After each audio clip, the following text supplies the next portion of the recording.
Bon, bonjour à toutes et à tous. Donc nous allons ouvrir ce conseil municipal, le dernier avant l'été. Donc je souhaite la bienvenue à ceux qui sont ici présents dans la salle et ceux qui nous suivent en direct sur la page Facebook Ville de Saint-Aubin-de-Médoc, sur leur tablette, sur leur téléphone, sur leur ordinateur. C'est au choix. L'essentiel, c'est qu'ils soient présents. Donc je vais commencer par l'appel. Sophie Haribo. Barbara Atkinson. Présent. Patrick Ballanger. Présent. Radia Baptiste. Présent. Bernard Barbeau. Présent. Stéphane Bertin. Présent. Cyril Blanchard. Vous rejoindre. Grégoire Chambon. Présent. Patrice Clinquart. Présent. Christophe Duprat. Présent. Charles Lecpédé. Présent. Michel Gangloff. Présent. Isabelle Garouste. Présent. Sylvie Groisard. Présent. Marie-Noël Elbois. Présent. Samuel Hersec. Présent. Christine Lang. Présent. Jean-Philippe Montmarty. Présent. Francis Ritter. Présent. Voilà. Donc, le secrétaire de séance sera M. Stéphane Bertin. Isabelle Martin a donné procuration à Marie-Noël Elbois, Flavien Garot à Samuel Hersec, Claude Desbas à Bernard Barbeau, Catherine Fromentin à Isabelle Garouste, Pascal Zérini à Sylvie Groisard, Isabelle Rouchon à Barbara Atkinson, Amélie Rémy à Charles Lecbédé, Joël Ronzeau a donné procuration à Stéphane Bertin.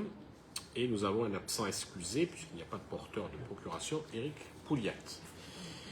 Je vous propose de démarrer cette séance avec la vote du procès-verbal de la précédente séance. Nous étions le 22 avril. Avez-vous des remarques? S'il n'y en a pas, je vous propose de le mettre aux voix. Qui est contre? Qui s'abstient? Je vous remercie. Oui, je change un peu, j'ai dit quelque chose pour voir si vous suivez. Voilà, donc allez, on va rentrer dans le vif du sujet, ne perdons pas de temps parce que nous avons beaucoup de sujets. Sujet numéro 1, que je vais présenter en l'absence de Pascal Zérini. Création de postes.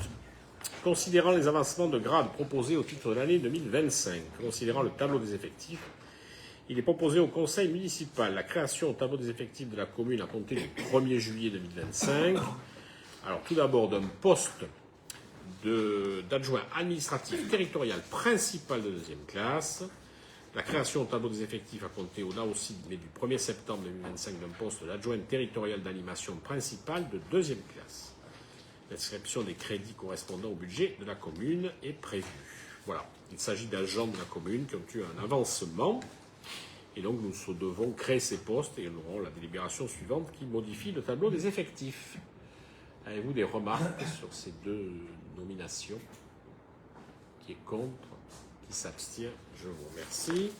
Donc, comme je vous l'ai annoncé, nous modifions le tableau des effectifs. Donc, dans la filière administrative, adjoint administratif territorial, nous en avions 5 et nous en avons maintenant plus que 4.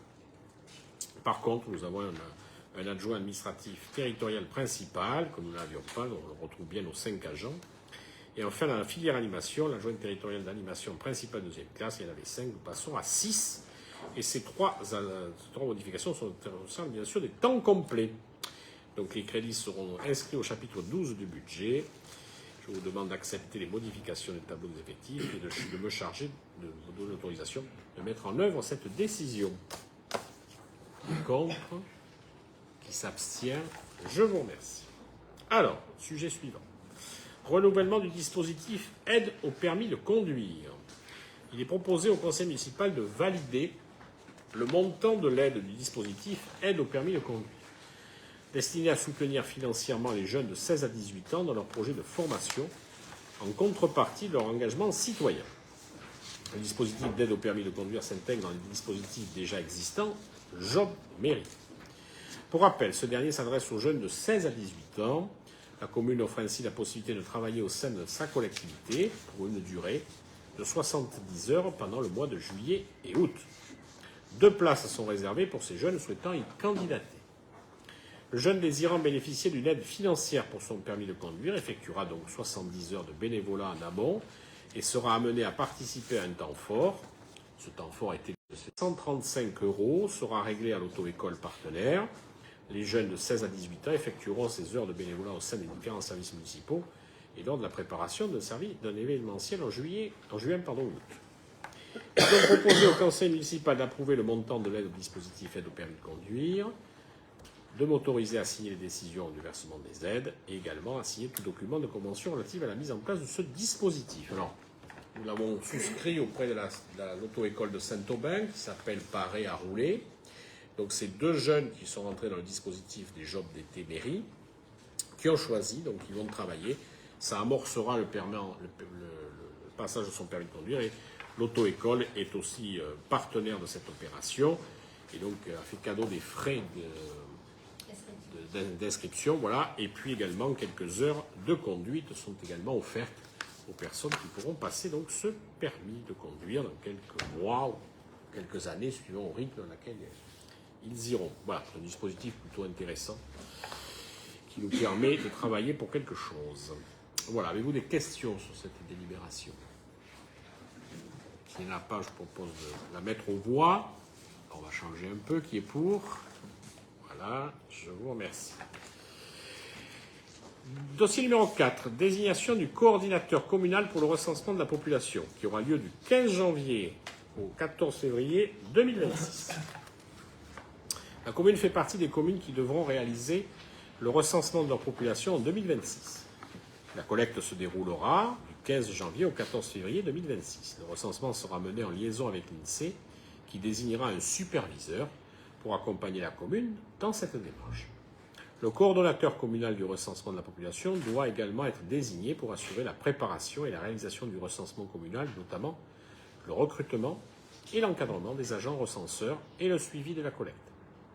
Les missions de ce coordonnateur communal sont fixées par les décrets du 5 juin 2023, modifiés, définissant des modalités d'application.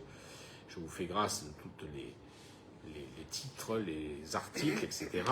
Donc, le conseil municipal est sollicité pour accepter la nomination de M. Quentin Balducchi en qualité de coordinateur communal et pour autoriser M. le maire à signer tout document relatif à ce recensement.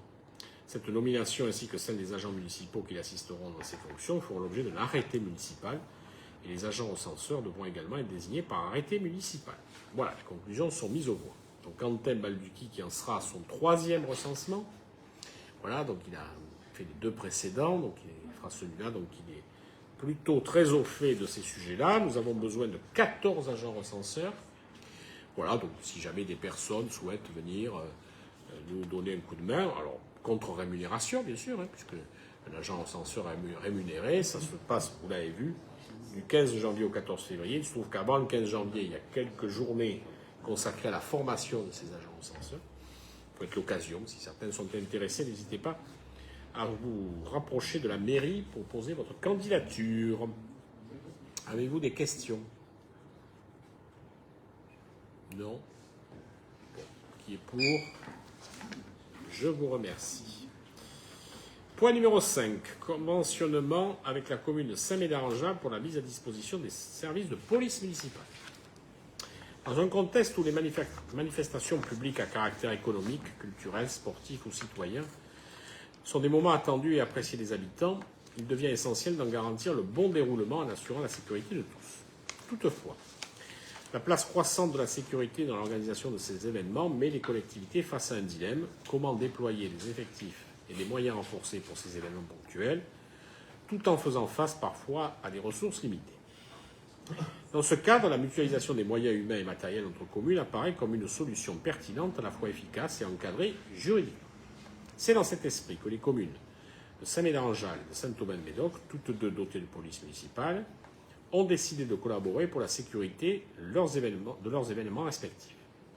Cette coopération vise à optimiser les ressources disponibles dans un souci de réciprocité, tout en maintenant un haut niveau de sécurité pour ses participants.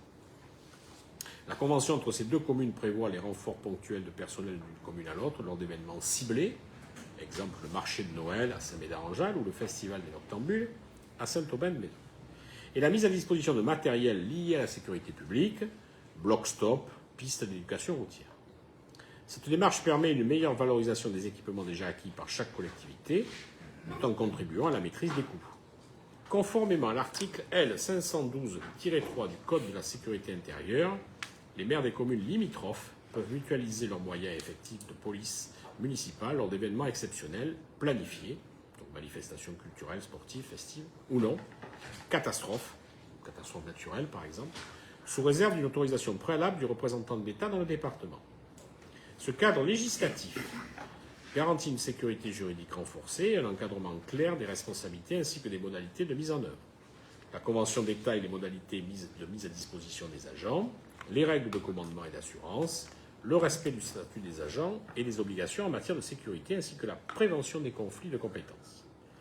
Modulable selon les volumes et la nature des ressources mutualisées, cette convention permet une mobilisation adaptée des effectifs en fonction des besoins spécifiques, une gestion efficiente des ressources, matériel spécialisé, un encadrement légal sécurisé, une coopération renforcée entre collectivités locales.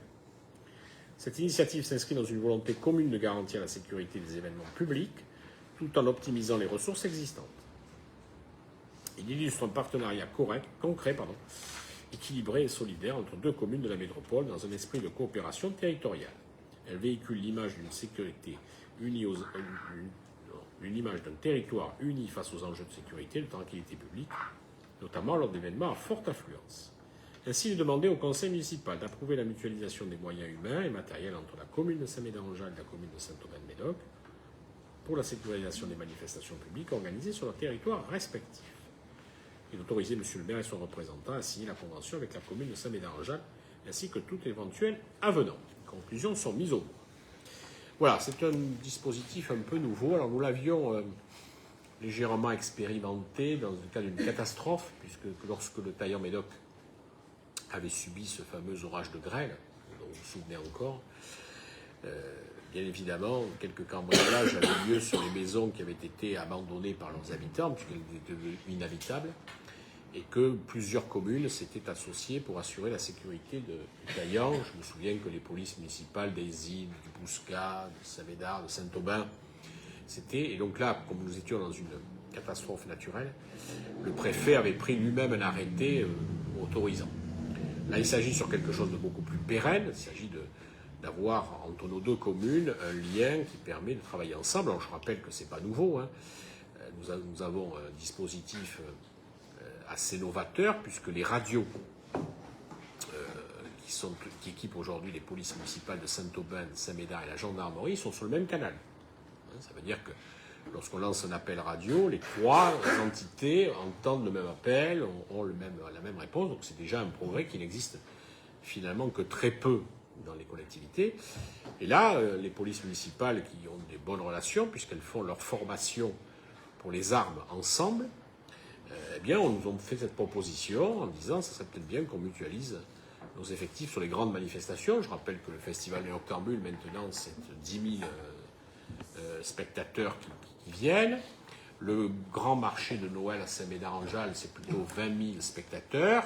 Voilà, donc c'est quand même un événement non négligeable qu'il convient de faire. Donc il y a des échanges qui se feront de police municipale, et ainsi que le matériel, qui a lui déjà commencé, puisque les jeunes qui ont passé l'APER l'ont fait sur la piste d'éducation routière de Saint-Médard, il y a quelques semaines. Donc tout ça fonctionne déjà.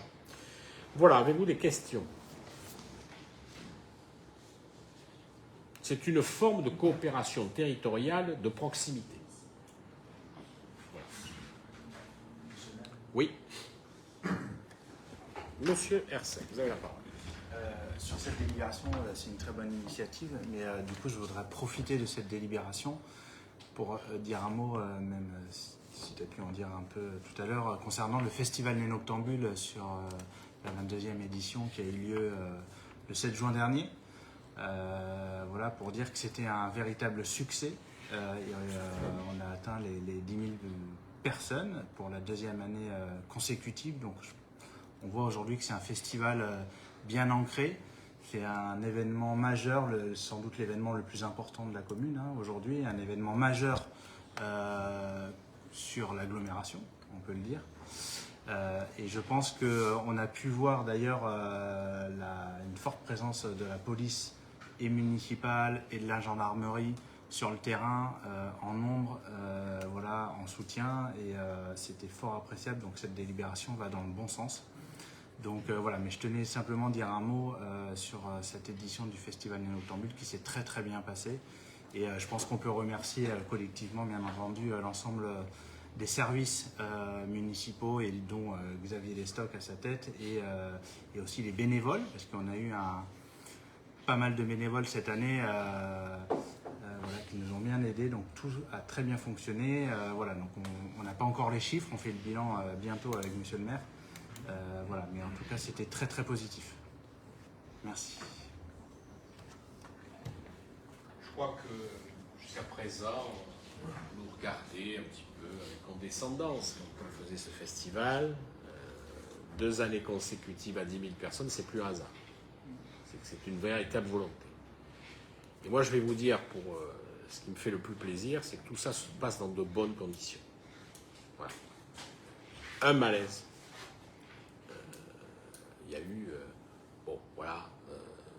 Ça veut dire que ce festival s'est bien passé. C'est aussi grâce au choix qui est fait des artistes qui viennent. On va se cacher la chose, hein, c'est aussi important.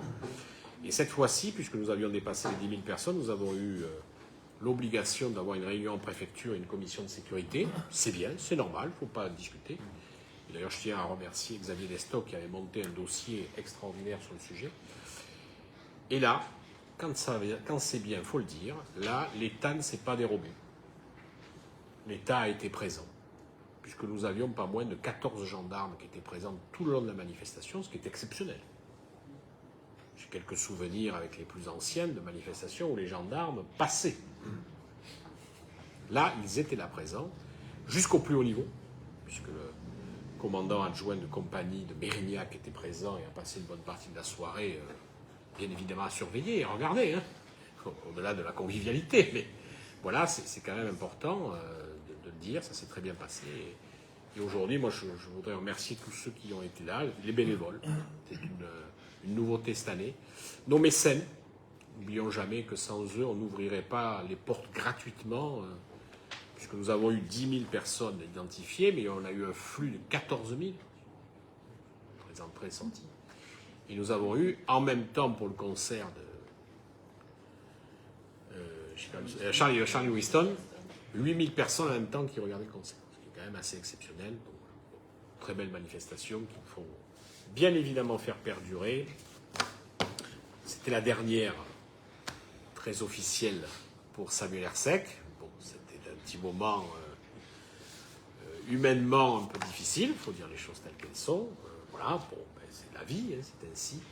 Bon, on aura l'occasion d'en reparler plus tard, mais en tout cas, c'était une belle édition. Et comment partir mieux que en partant sous 10 000 applaudissements, c'est ce qu'on peut rêver de mieux, et c'est extraordinaire. Et donc, cette convention viendra améliorer encore la sécurité, parce que quand on organise ce type de manifestation, voilà.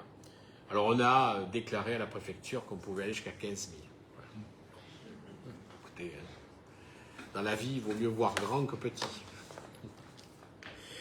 Merci à toutes et à tous qui ont contribué, en tout cas. Alors, sur cette convention avec la commune de Saint-Médard-en-Jalles, y a-t-il des questions? Qui est pour?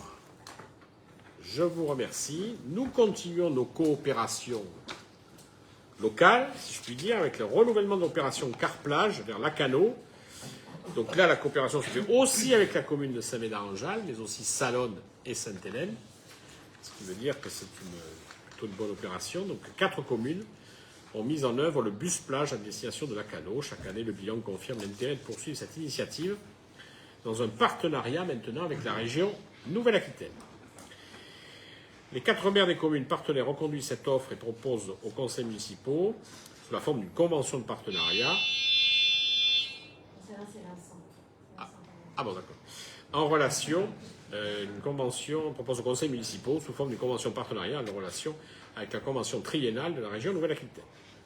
Ce dispositif a but d'offrir aux habitants des communes partenaires un complément de service de la ligne de bus. Alors, ce n'est pas la 702, c'est l'ancienne terme, c'est la 421 maintenant. On va changer la ligne, ce n'est pas 702, c'est 421. Journalière à destination des plages littorales. Les arrêts permettront par commune d'avoir un trajet en 1 heure avec un départ à l'aller début de Saint-Médard et un horaire de retour à 17h30 au départ de Lacanau. On pourra bien sûr réserver son parcours, c'est du 28 juin au 29 août.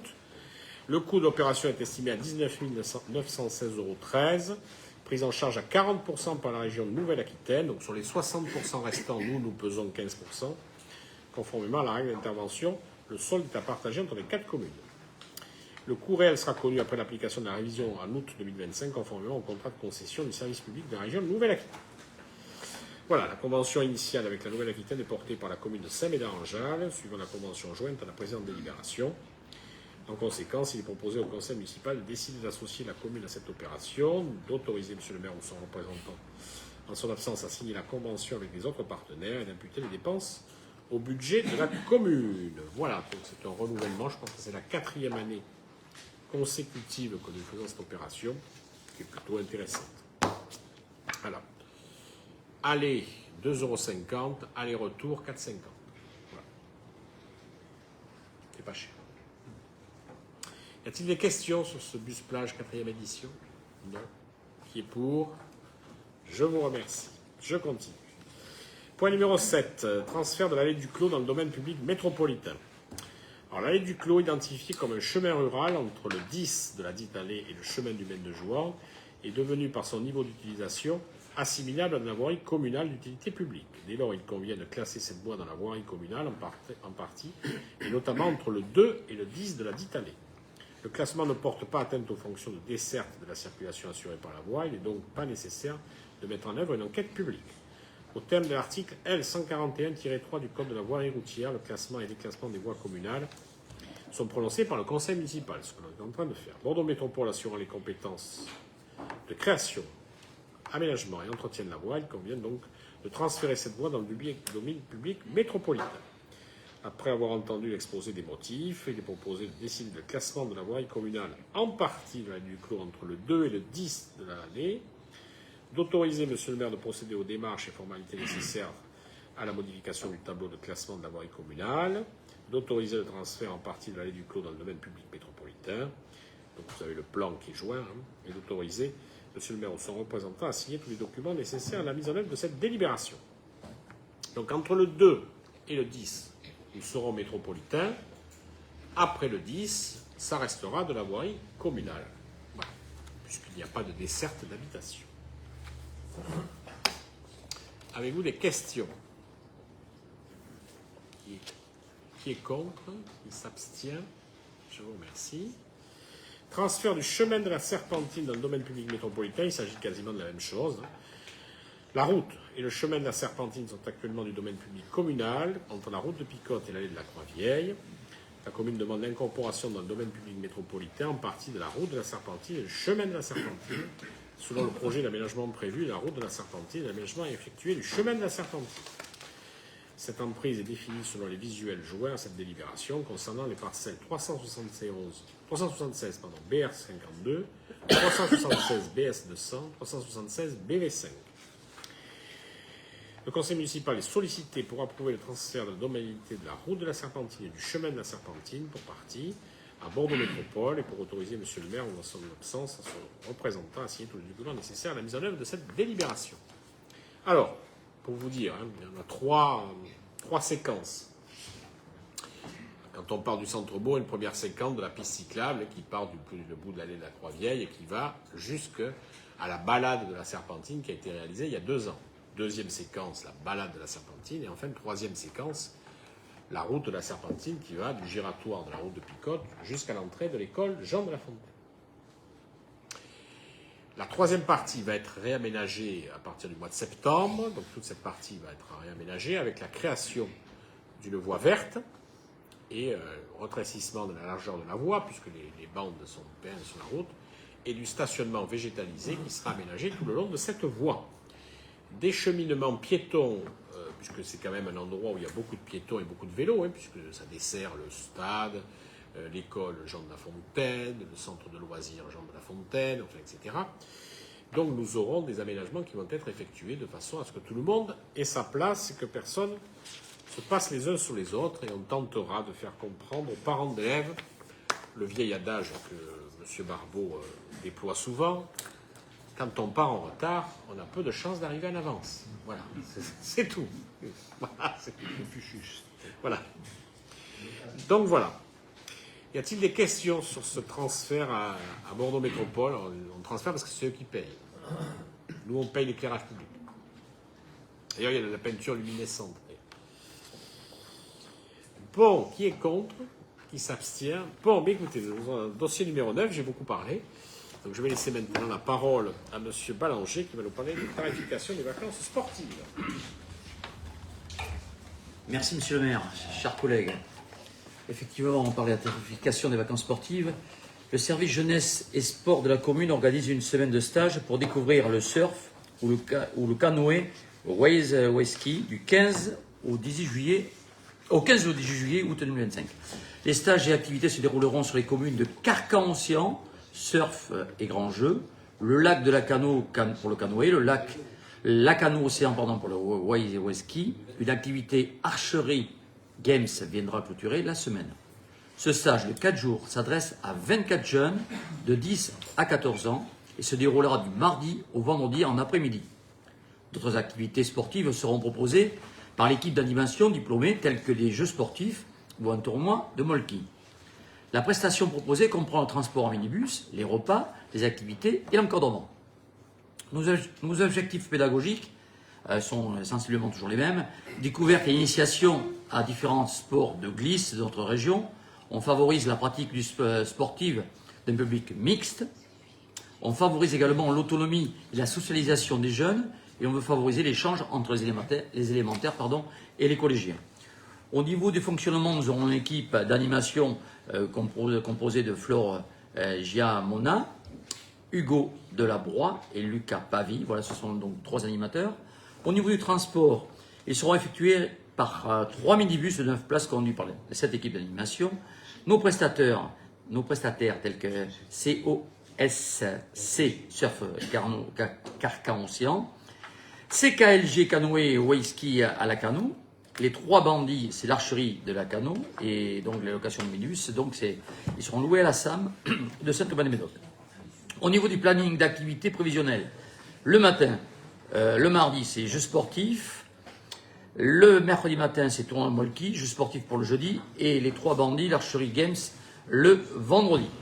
Après la pause méridienne, donc, on aura toujours du stage de surf canoë. Donc le lundi, le mardi, le mercredi. Et au ski, donc le jeudi et le vendredi. Au niveau du budget, le budget prévisionnel, sport vacances, les dépenses prévisionnelles sont égales aux recettes, 4014,20 €. Voilà, donc dans nos jours c'est 4, vous l'avez compris. Et maintenant on va parler bien sûr des tranches. Donc on va voter les tranches qui sont 8 d'ailleurs. La première tranche, la tranche 1, 41 €, la tranche 2, 58 €, la tranche 3, 75 €, la tranche 4, 91 €, la tranche 5, 108 €, la tranche 6, 125 €, la tranche 7, 141 € et la tranche 8, la tranche qui est hors commune, s'élève à 167 €. Les conclusions sont mises au voie. Merci beaucoup. Est-ce qu'il y a des questions? Non, tout le monde a compris, c'est parfait. Si vous voulez une précision, je peux éventuellement t'apporter. Le surf Waveski. Alors, ça s'apparente kayak-sur-mer. C'est apparu dans les années 80. Et donc, ça s'apparente à un surf sur lequel il y a un siège, il y a des full straps, et bien sûr, on est muni d'une pagaie, on se déplace comme ça sur les vagues, voilà, c'est agréable. Voilà. Il n'y a pas de pédale, non, effectivement. Non plus. On profite de la vague pour surfer. On remarquerait quand même qu'il te répond toujours aux questions. Alors, y a-t-il des questions, justement, entre celles-ci? C'est original, quand même, l'endroit, les 3 bandits. Hein. C'est sympathique. Alors, qui est contre? Qui s'abstient? Bon, allez, monsieur Ballanger, vous continuez sur toujours la tarification des vacances sportives. Merci monsieur le maire. Effectivement, on continue avec le service jeunesse et sport qui proposera ce coup-ci du 25 au 29 août 2025 un stage de 4 séances de surf, voile ou sport en nature, du tir à l'arc, course orientation, escalade et acrobranche. Des activités sportives sont prévues en matinée. Une activité en splash park du Moutchik viendra clôturer la semaine. J'en ai déjà parlé, souvenez-vous, un splash park. Cette semaine est prévue pour 24 jeunes de 8 à 10 ans. Ils seront encadrés par l'équipe d'animation et par des intervenants diplômés. Au niveau des objectifs pédagogiques, là, on souhaite leur faire découvrir et donc bien sûr l'initiation à différents sports de glisse, favoriser la pratique sportive d'un public mixte et favoriser l'autonomie et la socialisation des jeunes. Notre équipe d'animation sera toujours composée de 3 animateurs avec Flore, Hugo et Lucas, dont j'ai cité les noms précédemment. Les transports seront effectués avec 3 minibus de 9 places, pilotés par l'équipe d'animation. Nous avons nos prestataires, donc COSC, le surf de Carcan Océan, le CVLG, la voile, l'UCPA pour le sport nature de Bombane, le Splash Park de la Cano et la location de minibus, donc à Lassin. Un planning assez sympathique, notamment le lundi matin, ils auront du beach volley, le mardi matin, jeux sportifs, tournoi de molki le mercredi, jeux sportifs le jeudi et le vendredi. Les après-midi, le lundi, on trouvera des stages surf ou voile ou sport nature, stage également, le même stage d'ailleurs, le mardi et le mercredi et le jeudi. Et le vendredi, bon, on changera un petit peu avec le Splash Park, donc dès 14h. Voilà donc pour ce planning. On va parler maintenant, bien sûr, du budget prévisionnel, 4 264,30 € pour les dépenses. Les recettes sont équivalentes. Le calcul de la part de l'allocation de minibus du service jeunesse imputable au séjour se fait en fonction du prix de revient moyen en transport d'une sortie sur l'année. Ce prix revient donc à 17,30 € par jour. Le minibus sera utilisé donc 5 jours. Donc vous aurez fait la multiplication à 17,30 x 5, 86,50 €. Il ne nous reste plus maintenant qu'à parler des tranches, nos fameuses 8 tranches, auxquelles on vous demandera de voter bien évidemment. Donc la tranche 1, 44 €, la tranche 2, 62 €, la tranche 3, 80 €, la tranche 4, 97 €, la tranche 5, 115 €, la tranche 6, 133 €, la tranche 7 et avant-dernière, donc 151 €, et la dernière tranche, la tranche 8, hors commune, 178 €. Monsieur le maire, les conclusions sont mises au voie. Très bien, voilà. Alors, au-delà de, bien sûr, faire plaisir aux enfants, pour leur permettre d'avoir des activités sportives ou autres, aussi à noter qu'un partenariat existe avec la SAM Foot, puisque nous utilisons de manière payante leur minibus, et que de ce fait, nous les aidons indirectement, financièrement aussi, en utilisant ces minibus. Voilà. Comme si c'était un peu une subvention. Voilà. Y a-t-il des questions? Non. Qui est contre? Qui s'abstient? Alors, nous allons changer d'orateur. Samuel Arsec va nous parler de la tarification du fameux séjour eau vive qui revient tous les ans. Merci Monsieur le maire. Donc effectivement, le fameux séjour eau vive, le traditionnel séjour qui rencontre toujours un franc succès parmi nos jeunes. Donc le service jeunesse et sports de la commune organise un séjour dans les Pyrénées-Atlantiques à Bidaraï. Les différentes activités, voilà, je suis amélioré sur la prononciation de la ville. Les différentes activités proposées, donc du rafting, canyoning, parcours aventure, hydrospeed, pelote basque, de la randonnée ainsi que des balades et visites des alentours permettront aux jeunes de découvrir cette région. Le séjour se déroulera au gîte Etxezaria, aux alentours duquel une grande partie des activités se dérouleront. Il rassemblera 20 jeunes de 12 à 17 ans, répartis en 2 ou 3 groupes encadrés par l'équipe d'animation communale ainsi que par des professionnels. Donc, les objectifs pédagogiques sont de permettre aux jeunes de découvrir un nouvel environnement, permettre aux jeunes de développer des habiletés motrices liées au sport pratiqué et favoriser la socialisation et l'autonomie des jeunes. Voilà. Donc vous avez le planning des différentes activités avec l'équipe d'animation. On est sur un coût total du séjour qui s'élève à 10 251 €. Et donc le conseil municipal est sollicité pour voter les tranches ci-dessous. La tranche 1, 128 €. La tranche 2, 179 €. La tranche 3, 230 €. Tranche 4, 282 €. Tranche 5, 333 €. Tranche 6, 384 €. Tranche 7, 436 € et tranche 8, 513 €. Voilà, les conclusions sont mises au voie. Merci. Il y a quelques semaines, dans cette même salle, je faisais un mariage d'une jeune Saint-Aubinoise qui m'a parlé du séjour aux Vives. Voilà, donc c'était pour vous dire que c'est quelque chose qui marque généralement les jeunes quand ils y vont, puisque ça l'avait marqué. Elle venait juste d'arriver à Saint-Aubin et elle avait fait son premier séjour, c'était déjà le séjour aux Vives. Et je la mariais bien quelques années plus tard ici même dans cette salle, donc c'est intéressant. Puis on a beaucoup de chance cette année, puisqu'une des animatrices qui va accompagner le groupe, en l'occurrence il s'agit de Julia, allait justement à Bidaraï passer des vacances avec ses parents. Donc on connaît particulièrement bien le site. Donc je pense que les enfants seront très bien encadrés et vont faire des choses absolument extraordinaires dans ce site. Voilà. Alors, y a-t-il des questions? Non. Qui est contre? Qui s'abstient? Je vous remercie. Alors, deuxième séjour, c'est moins loin, hein, c'est à Mimizan. Tout à fait, donc le service jeunesse et sport organise un séjour sportif d'une semaine, du 21 au 25 juillet. Les participants sont hébergés en pension complète au cercle nautique de Mimizan, situé près de l'étang d'Orélan. Des activités sportives, surf, bodyboard, canot et kayak encadrés par des intervenants diplômés seront proposés aux enfants.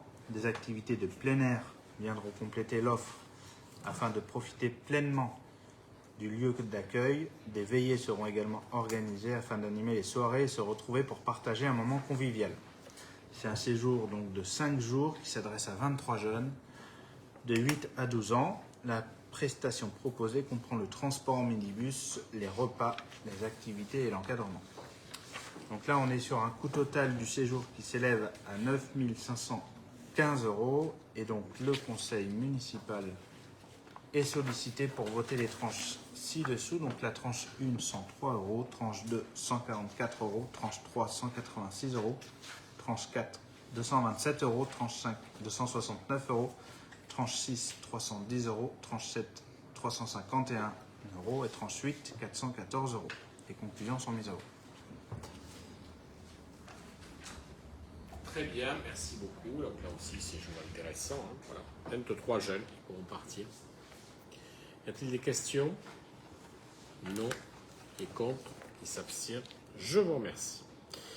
Alors, je reprends la parole pour une demande de fonds de concours auprès du syndicat départemental d'énergie électrique de la Gironde pour les travaux d'éclairage public du chemin de la Aude. Voilà, donc, vu la délibération du 17 octobre 2011 portant transfert au SDEC de la compétence éclairage public, cette année, le chemin de la Aude a fait l'objet de travaux d'éclairage public. Ces derniers ont été estimés à 48 320,40 €, conformément aux nouvelles règles édictées par le règlement administratif, financier et technique de la compétence éclairage public adopté par le comité syndical du SDEG le 17 décembre 2024. La commune sollicite un fonds de concours auprès du SDEG qui correspond à 75% maximum du montant de l'opération, le reste faisant l'objet d'une contribution maximale de 25%. Dans ce cas, il sera également possible de bénéficier de la prise en charge d'une partie des travaux par le SDEC. Le conseil municipal est sollicité pour autoriser M. le maire à demander une aide financière auprès du SDEC sous forme d'un fonds de concours pour les travaux d'éclairage public du chemin de la Aude. Voilà, une libération technique, mais qui est nécessaire pour récupérer quelques sous. Qui est contre? Qui s'abstient? Je vous remercie. Deuxième demande de subvention, cette fois-ci pour un deuxième projet, qui est l'allée du Pas de la Tourte, dans les mêmes conditions. Hein, donc la libération est la même. Je ne vais pas vous relire, la somme différente, puisqu'on est à 82 059,38, c'est beaucoup plus long. Et donc là, ça fera l'objet d'une réhabilitation également du chemin de l'allée du Pas de la Tourte, comme ça a été fait, chemin de la Aude. Y a-t-il des questions? Qui est contre? Qui s'abstient? Je vous remercie. Donc nous redonnons la parole à M. Ballanger pour attribuer une subvention exceptionnelle en faveur de l'association sportive artistique de la Poudrerie. Nous pouvons remercier la présence, puisqu'il s'agit de lui, de Vincent Descous qui est avec nous, notre champion du monde. Voilà, c'est ainsi, double champion du monde, c'est ainsi qu'il faut l'appeler, est avec nous ce soir. On le remercie d'avoir fait l'effort de venir jusqu'à nous. C'est sympa. Allez, pas plus Ballanger. Merci, monsieur le maire. Effectivement, je propose à l'ensemble du conseil municipal d'attribuer une subvention à monsieur Vincent Descous, Saint-Aubinois, que la commune soutient depuis plusieurs années dans ses différents projets sportifs. L'année dernière, Vincent Descous a participé aux championnats du monde, et vous l'avez souligné, monsieur le maire, donc il est revenu avec une belle médaille de précieux métal. Donc il a participé aux championnats du monde handisport de VA vitesse à Hawaï au mois d'août pour représenter la France. Le VA, pirogue à balancier en tahitien, alors je ne maîtrise pas totalement le tahitien, vous l'avez compris. Voilà. Donc utilisé à l'origine par les Polynésiens pour se déplacer d'île en île et pêcher. Est devenu un sport numéro 1 en Polynésie et connaît depuis quelques années un véritable essor à travers le monde.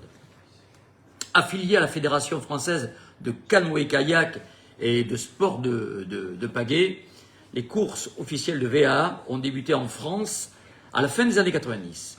Les courses sélectives nationales en monoplace sont organisées sur l'ensemble du territoire et le championnat de France change de zone géographique chaque année. Monsieur Descous, paraplégique, depuis un accident de kitesurf en février 2018, a décidé de se battre et de rebondir par la pratique du sport. À ce titre, monsieur Descous a intégré la ZAP, l'association sportive artistique de la Cauderie, dans la section Ariane Group Parasport. Pour pouvoir récolter des fonds de différents poulons, fin mars dernier, M. Descous a été admis en équipe de France et sera encore le premier, j'insiste bien, le premier para-athlète français à disputer les championnats du monde en World Distance. Compte tenu de la qualité du projet présenté, de la motivation de M. Descous, il est proposé aujourd'hui au conseil municipal d'attribuer une subvention exceptionnelle de 500 € par l'intermédiaire de son association, l'association sportive artistique Poudrière. Cette subvention sera imputée sur l'article 65-74 divers. Les conclusions sont mises au vote. Merci. Donc, écoutez, c'est assez simple. Nous continuons notre partenariat avec M. Vincent Descous. On ne va pas l'abandonner maintenant, alors que les résultats sont là. Donc, il peut compter sur notre soutien. Et puis, quelque part, ça nous fait plaisir d'avoir un athlète français qui arrive de la commune de Saint-Aubin. Nous en sommes très très heureux. On va vous souhaiter tous nos voeux de réussite. On vous envoie que des bonnes ondes pour que vous puissiez y arriver. En tout cas, merci beaucoup. Je vais vous donner la parole, ne vous inquiétez pas. Cette année, il y a ma petite femme qui a fait des sélections. Elle a fait partie d'un équipage, donc pirogue en V6 là. Donc 6 pagayeurs, et elle a été aussi sélectionnée en équipage, et donc on va concourir tous les deux à Rio cette année, au mois d'août. Voilà. On ne fait pas le voyage pour rien, on l'emmène. Ah ouais.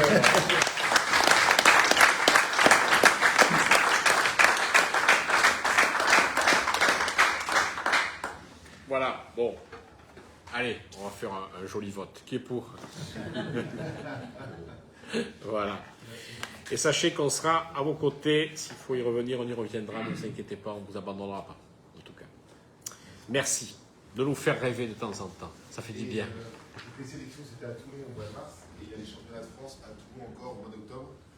Et ce sera le jour de mon anniversaire. C'est de bons présages. Alors, monsieur Ballanger, encore une subvention exceptionnelle en faveur du judo cette fois-ci. Effectivement, comme un sportif peut en cacher un autre, hein, vous l'avez compris. Là, c'est une dame que nous allons parler. Nous allons parler de Mme Cécile Schrommel. Cette dame est judokate, vous voyez, comme quoi on change totalement de sport. Judokate à l'Assam Judo, réalise depuis 2 ans des performances exceptionnelles.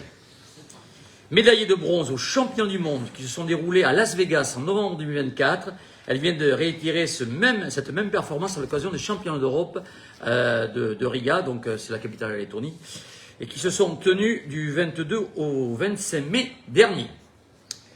Afin qu'elle puisse participer à ces 2 compétitions majeures qui font la fierté bien évidemment de l'Assam Judo et de la commune, le club nous a sollicité pour participer aux frais engendrés lors de ces 2 dernières compétitions. En effet, ces déplacements ont occasionné des frais importants, vous l'aurez compris, en termes de transport et de frais annexes. C'est la raison pour laquelle il est proposé de venir en aide à la section judo de l'Assam, à ce titre à hauteur de 500 €. Il est donc proposé au conseil municipal d'attribuer à l'Assam section judo une subvention exceptionnelle de 500 € correspondant à la participation de Cécile à ces 2 compétitions internationales. Subvention qui sera également imputée à l'article 65-74 divers. Voilà, les conclusions sont mises au voie, mais monsieur le maire, permettez-moi de rajouter, la semaine dernière, il y avait également les championnats de France qui se sont déroulés à Paris. Et cette dame a également donc récupéré une belle médaille de bronze, donc 3 fois 3e au monde, aux Europes et aux France. Voilà, je voulais le souligner. J'en ai terminé. Merci. Très bien, mais là aussi, un homme, une femme, c'est très bien. Voilà. Nous sommes très éclectiques dans les sports à Saint-Aubin. Comme quoi, le sport pour tous peut amener aussi à de bonnes surprises, et c'est aussi important. Voilà. Qui est pour? Je vous remercie. Alors, j'espère que M. Francis Ritter est prêt, parce que quelques délibérations qui le concernent maintenant. Donc la toute première, histoire de se mettre un peu en jambes, il s'agit de la mise en place de la PCP pour les travaux de rénovation énergétique de l'école Molière.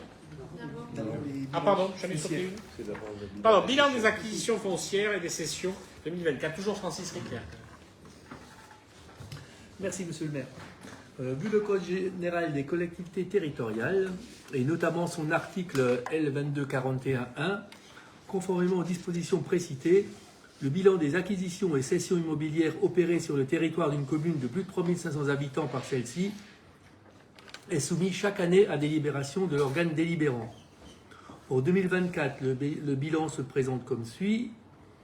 Les cessions foncières opérées en 2024, donc on a cédé la parcelle cadastrée AA24 de 76 mètres carrés, route de Castelnau, à la société Totem pour la somme de 50 000 €.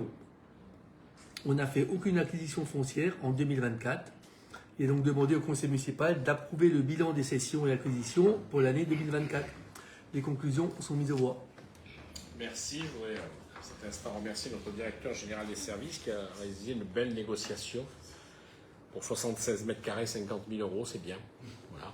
Une bonne négociation. Je vous remercie, monsieur le directeur. Alors, avez-vous des questions? Et pour? Je vous remercie. Alors maintenant, effectivement, mise en place de l'autorisation de programme crédit de paiement pour les travaux de rénovation énergétique de l'école Molière. Donc, vu la délibération numéro 24 en date du 31 mars 2025 qui a approuvé le budget primitif, vu l'avis de la commission des finances du 16 juin dernier, et en tant que rapporteur de la commission des finances, et conformément aux articles, certain nombre d'articles du Code général des collectivités territoriales, les dotations budgétaires affectées aux dépenses d'investissement peuvent comprendre des autorisations de programme et des crédits de paiement. Ce n'est pas le premier qu'on fait, on en a déjà voté plusieurs conseils. Je ne vais pas vous relire tout ce que contient un APCP. Donc cet APCP, il fixe l'enveloppe globale de la dépense ainsi que la répartition dans le temps et les moyens de financement. Donc considérant que le projet de rénovation énergétique et de mise aux normes du groupe scolaire Molière répond à un investissement important qui s'étalera sur plusieurs exercices, il apparaît opportun de réaliser un découpage annuel via donc cette procédure d'APCP. Il est proposé au conseil municipal de se prononcer sur la création du programme d'investissement suivant. Donc c'est la rénovation énergétique et mise aux normes du groupe scolaire Molière pour un budget global, donc une autorisation de programme de 2 millions d'euros, avec des crédits de paiement prévus pour 2025, 250 000 €, 1 250 000 en 2026 et 500 000 € en 2027. Il est donc proposé au conseil municipal d'approuver la création de l'autorisation de programme, telle que je vous l'ai détaillée, d'autoriser monsieur le maire ou son représentant à engager les dépenses de l'opération précitée à hauteur de l'autorisation de programme et à mandater les dépenses afférentes, et de préciser que les crédits de paiement 2025 sont déjà inscrits au budget 2025. Les conclusions sont mises aux voix. Merci beaucoup. Voilà, certains avaient encore quelques doutes sur la rénovation de l'école Molière. Les choses sont extrêmement concrètes. Nous avons choisi il y a quelques jours le maître d'œuvre. Là, nous faisons les crédits de paiement et on voit bien que les fameux 2 millions d'euros sont bien présents. Ils sont bien échelonnés en fonction des travaux tels qu'ils vont se dérouler. Bon, il faut aussi noter que les travaux avaient déjà démarré, parce que je rappelle qu'un certain nombre de diagnostics étaient nécessaires. Nous avons refait tout l'assainissement eau usée, eau pluviale de l'école, qui sont des travaux préalables, qui ne se voient pas souvent, mais qui sont nécessaires. Et donc là, nous sommes bien concrètement partis pour ce grand chantier Alors certains le réclament à corps et à cri, et j'espère que ce ne seront pas ceux qui feront des cris le jour où nous serons en plein travaux. Voilà. Il y aura sans doute quelques nuisances, comme toujours quand il y a des travaux. Voilà, qui est favorable à ces dépenses de rénovation énergétique pour l'école Molière? Unanimité, je vous remercie. Budget annexe de l'espace Villepreux, compte de gestion 2024 du receveur municipal, Monsieur Ritter. Donc, avant de rentrer dans les délibérations, en fait, on a aujourd'hui à l'ordre du jour plusieurs délibérations qui concernent donc le compte de gestion 2024, le compte administratif 2024, ainsi que le budget supplémentaire 2025. Donc, je vais d'abord vous faire une présentation globale de ces comptes de gestion, du budget principal de la commune, ainsi que des budgets annexes de l'espace Villepreux et du Clos des Genêts. Et après, nous passerons aux délibérations. Juste un petit rappel, le compte de gestion, il faut qu'on le vote tous les ans avant le 1er juin de l'année qui suit la clôture d'exercice. Avant le 1er juin, le trésorier établit le compte de gestion et il faut qu'on le vote au mois de juin, donc ce qui est encore le cas. Donc ce compte de gestion, il comporte une balance générale de tous les comptes tenus par le trésorier et le bilan comptable de la collectivité, qui décrit de façon synthétique l'actif et le passif de la collectivité. Vous avez reçu, chers collègues, le détail dans joint à l'ordre du jour, donc je pense que vous avez déjà bien regardé tout ce qui était inscrit. Ils ont passé toute la soirée d'hier.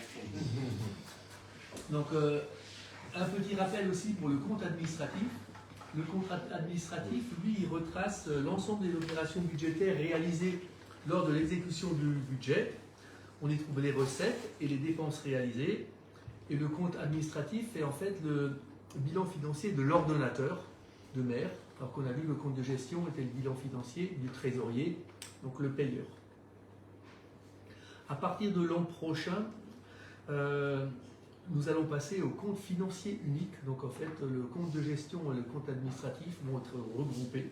Ça remplacera les deux, pour à terme en fait se rapprocher plutôt de comptabilité générale des sociétés avec les commissaires aux comptes d'ici quelques années.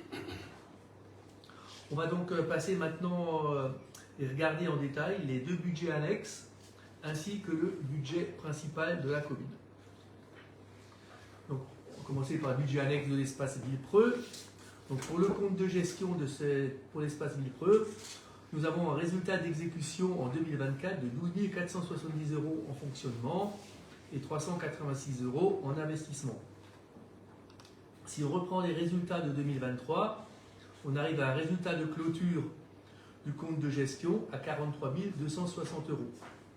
Donc avec ce résultat, on le verra, nous n'aurons pas besoin de subventions communales en 2025, comme prévu au budget primitif, donc on l'enlèvera au budget supplémentaire.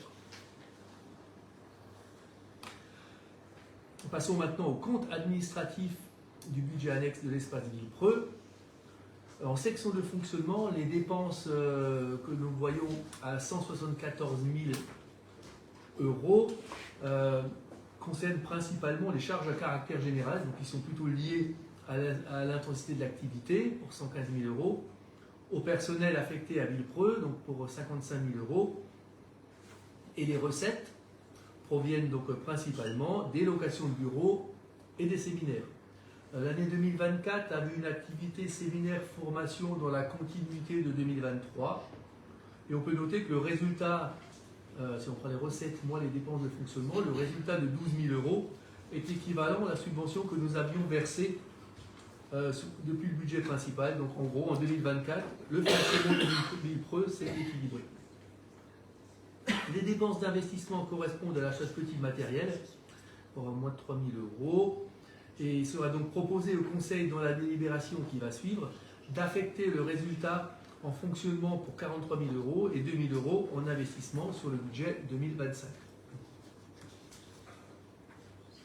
On passe maintenant au budget annexe Clos des Genêts. Donc le résultat d'exécution de ce budget annexe est de moins 4 210 €, correspondant à des travaux de réseau qui ont été réalisés en 2024. Il n'y a pas, sur un budget annexe pour un lotissement, il n'y a pas de dépenses d'investissement. En fait, on passe tout en fonctionnement et après, quand on clôture le budget, ce qui reste en résultat viendra abonder les recettes du budget principal. On a eu quelques petites difficultés administratives pour la viabilisation des terrains qui ralentissent un peu le projet.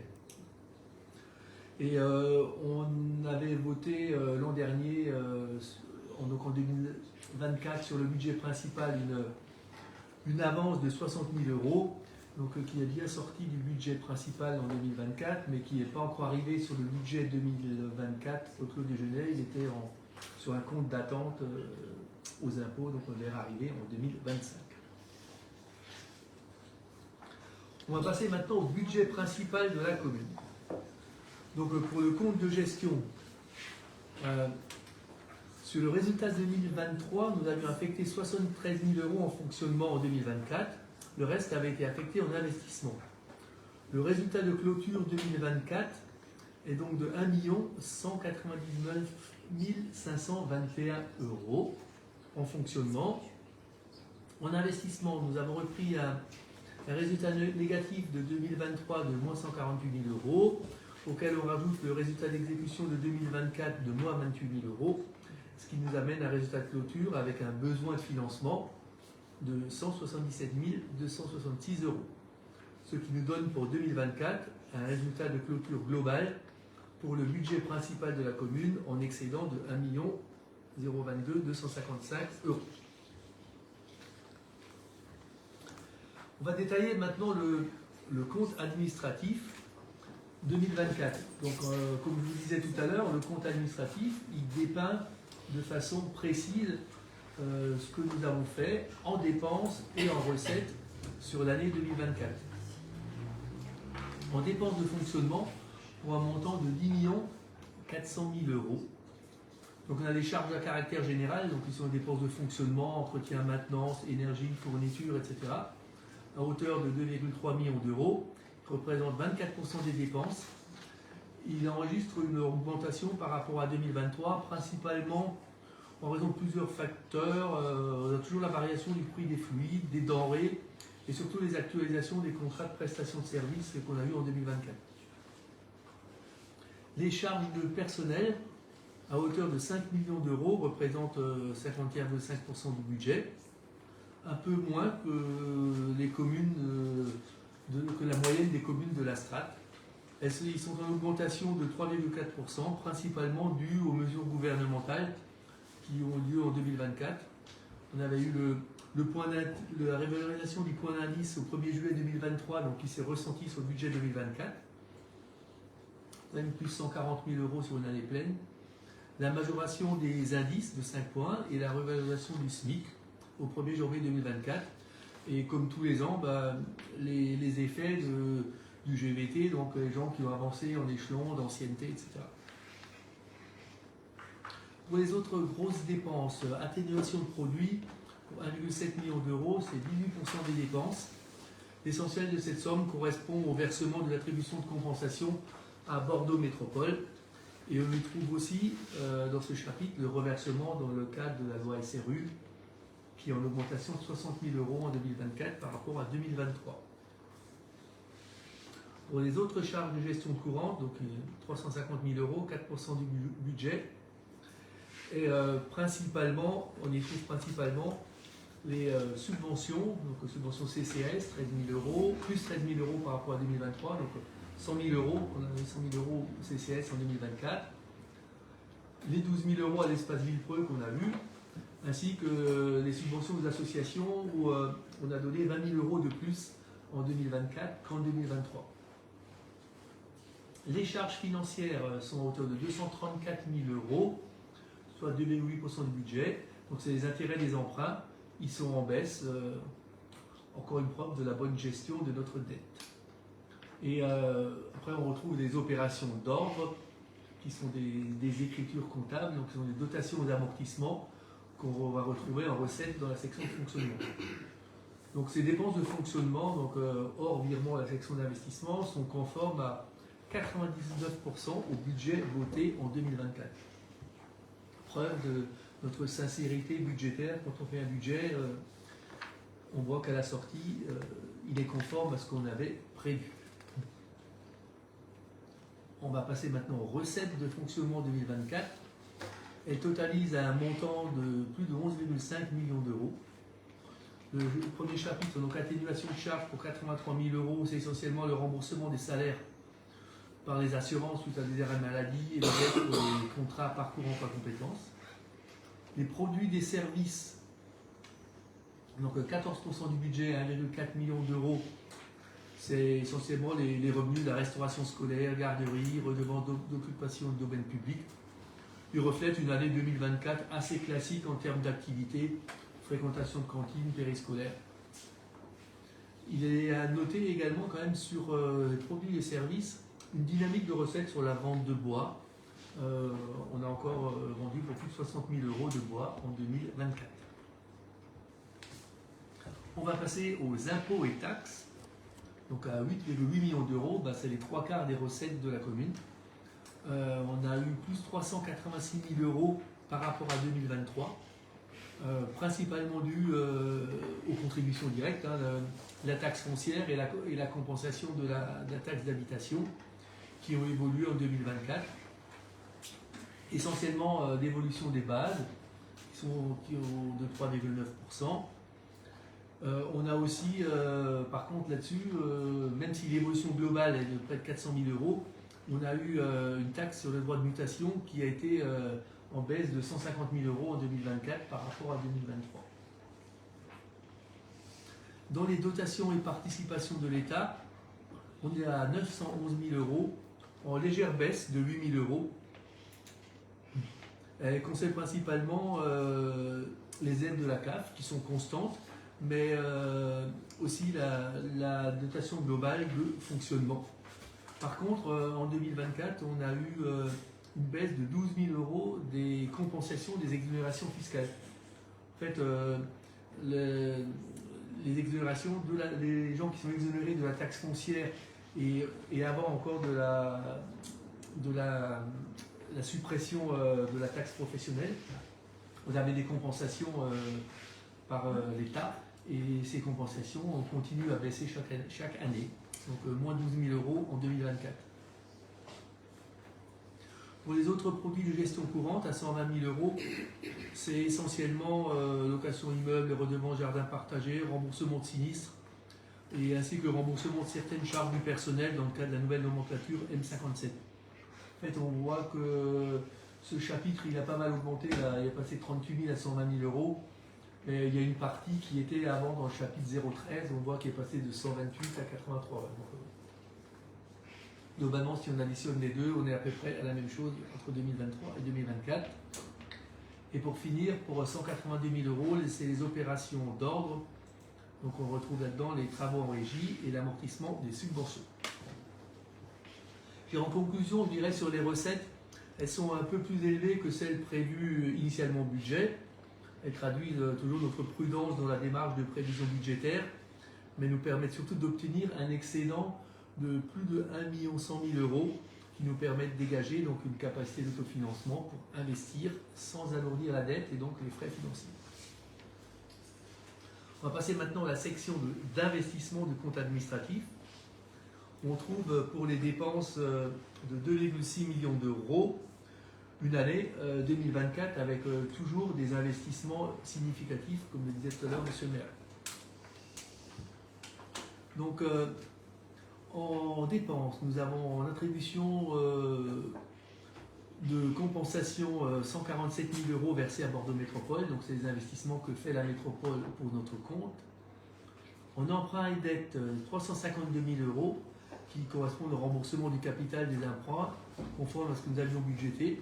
On a 100 000 euros de moins par rapport à 2023 parce qu'en fait on a soldé 3 emprunts en 2023. En opération d'équipement, donc les 2 millions d'euros, là c'est vraiment l'investissement qu'on voit qui correspond à quelques gros chantiers. On a la rénovation du parking d'Espace Villepreux, le sol de l'église, la réhabilitation de l'amphithéâtre de Villepreux, donc la création de la scène, des travaux d'éclairage public et de gros entretiens de notre patrimoine communal. Donc tout ça pour 2 millions d'euros. Et après on retrouve les opérations d'ordre, donc l'amortissement des subventions d'investissement et les travaux en régie. Donc pour ces 2,6 millions d'euros de dépenses d'investissement, on a forcément en face 2,6 millions d'euros de recettes avec 130 000 euros de subventions pour les pistes DFCI et la rénovation de Jean de la Fontaine. On a la plus importante recette, c'est l'affectation de résultats de fonctionnement 2023 pour 1,4 million d'euros. Le fonds de compensation de la TVA, donc les 14% des travaux réalisés en 2023 pour 276 000 euros. Et la taxe d'aménagement pour 188 000 euros. Vous voyez que la ligne emprunt est toujours à zéro, donc nous n'avons pas réalisé d'emprunt en 2024. Donc un budget d'investissement toujours élevé et qui donne un résultat en section d'investissement de moins 177 000 euros. En fait, c'est des dépenses réalisées, mais en attente de versement. On a fait plus de dépenses que ce qu'on a eu de recettes, parce que par exemple, si on parle de l'église ou de la rénovation de l'église ou de l'amphi Villepreux, j'avais fait pas mal de dépenses en 2024, mais on n'a toujours pas touché de subventions. Celles-ci n'arriveront que les travaux complètement terminés. Et pour cette année, en fait, je vous en avais parlé au moment du budget. Il y a une nouvelle annexe au compte administratif dans le cadre du budget vert. Donc, on nous demande d'analyser nos dépenses d'investissement 2024 selon un certain nombre d'axes, dont un obligatoire qui est la lutte contre le changement climatique. Et donc, en fait, pour chaque dépense, on a regardé si elle était favorable, défavorable ou neutre au regard de la taxonomie européenne pour la lutte contre le changement climatique. On a pris toutes les dépenses et un par un, on a regardé ce que ça donnait. Et donc en gros, sur les 1,5 million d'euros sur lesquels qui sont des dépenses des travaux, on a 1,2 million en neutre. Donc en fait, c'est ni pour, ça ne va pas dégrader le climat et ça ne va pas l'améliorer non plus. On a 100 000 euros en favorable. Donc essentiellement, c'est des travaux de végétalisation, le sentier pédagogique, des brises soleil, etc. Et on a 200 000 euros en défavorable. C'est essentiellement des travaux de voirie. En fait, quand on met du goudron, on considère que c'est défavorable. Voilà pour le compte administratif 2024. On va maintenant passer au résultat global du budget principal. Donc en fonctionnement, les résultats de 2024 ont été affectés en grande partie à l'investissement, hormis 73 000 euros qui ont complété le budget de fonctionnement. En investissement, si on reprend le report de 2023 et avec le résultat d'investissement de 2024, on va clôturer à moins 177 000 euros. Le solde des restes à réaliser en investissement s'élève à 545 000 euros. On a 244 000 euros de travaux réalisés en 2024, mais qui n'avaient toujours pas été mandatés, et au 31-12. Et on a 790 000 euros de subventions qui nous sont attribuées, mais non reçues sur les programmes en cours. Donc, ce qui nous fait un solde de reste à réaliser de plus 545 000 euros. Et donc, si on additionne tout ça, ça nous fait un résultat de clôture du compte administratif 2024 de 1 567 320 euros. Et donc on verra dans les délibérations, il est proposé d'affecter les résultats, donc le résultat de fonctionnement 2024, en priorité à la section d'investissement et une petite partie, 150 000 euros, à la section de fonctionnement. Donc en fait, pour conclure cette présentation du compte administratif 2024, je dirais que dans une conjoncture encore compliquée, cette année 2024 a été marquée par une activité toujours soutenue avec un service aux administrés renforcé. On a le France Service qu'on a lancé en 2024, financé par l'ajustement des dépenses courantes et des ressources fiscales. Des investissements encore significatifs à hauteur de 2 millions d'euros. Et donc dans ce contexte, ce compte administratif traduit une bonne santé financière confirmée pour la commune, permettant toujours de dégager une capacité d'autofinancement pour continuer à investir sans augmenter la dette et les frais financiers. Et avant de passer au vote de toutes les délibérations. Je vais vous parler tout de suite du budget supplémentaire 2025. On va peut-être. Non. Francis, on va peut-être voter. Non, en fait, ils sont dans l'ordre, le budget supplémentaire. Dans l'ordre. Parce que moi, il faut que je m'en aille chaque fois qu'il y a le compte administratif. Oui, Je mais, ne peux ni être là ni parler. Voilà. C'est encore une année. mais juste montrer sinon un slide de l'affectation du résultat, parce qu'on va le voter dans la foulée.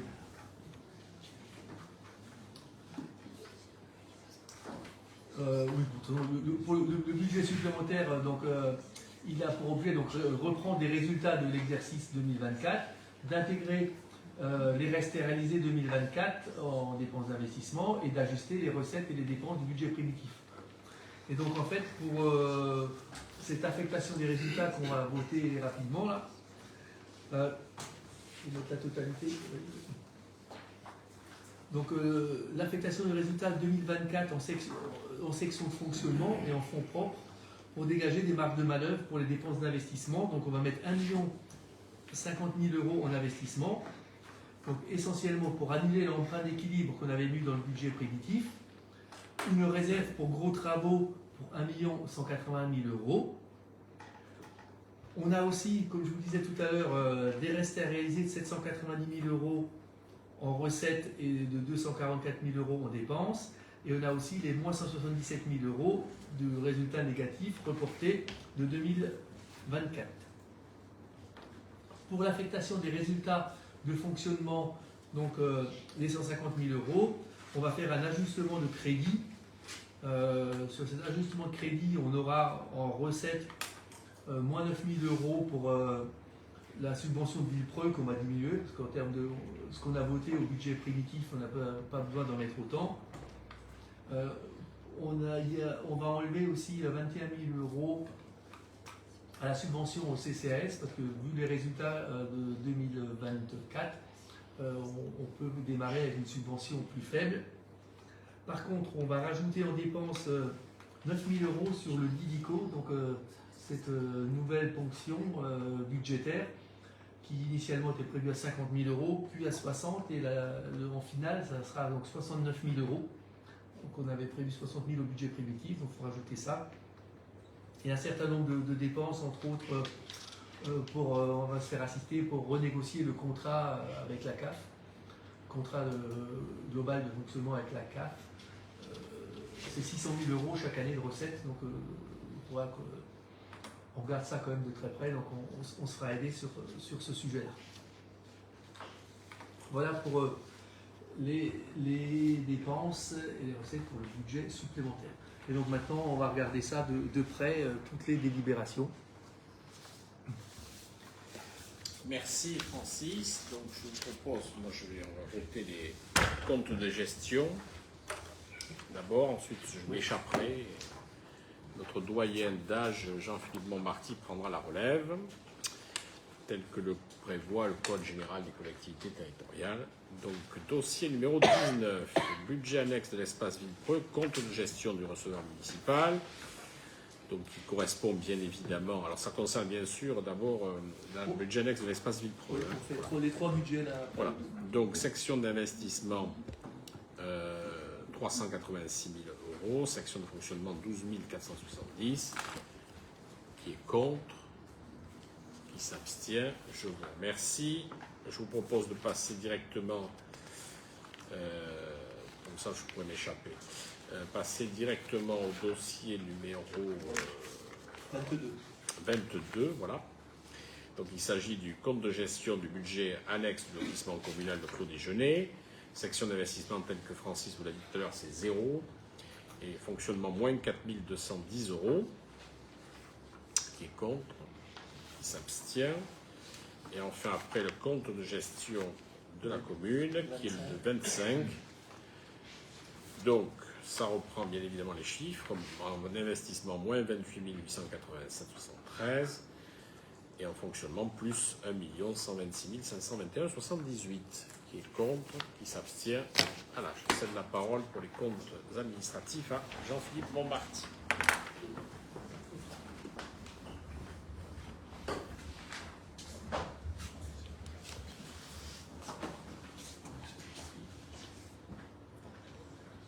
Mes chers collègues, Monsieur le maire ayant quitté la salle du Conseil, en qualité de doyen d'âge, comme il l'a rappelé, je vous propose de voter le compte administratif du budget annexe de l'espace Villepreux.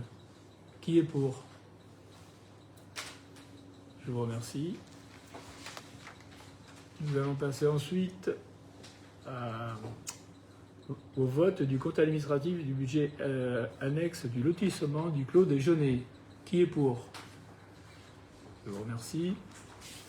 Et enfin, nous allons passer au vote du compte administratif du budget principal, comme il a été bien décrit et bien mentionné sur le tableau sur l'écran. Qui est pour? Je vous remercie. Notez les trois à l'unanimité.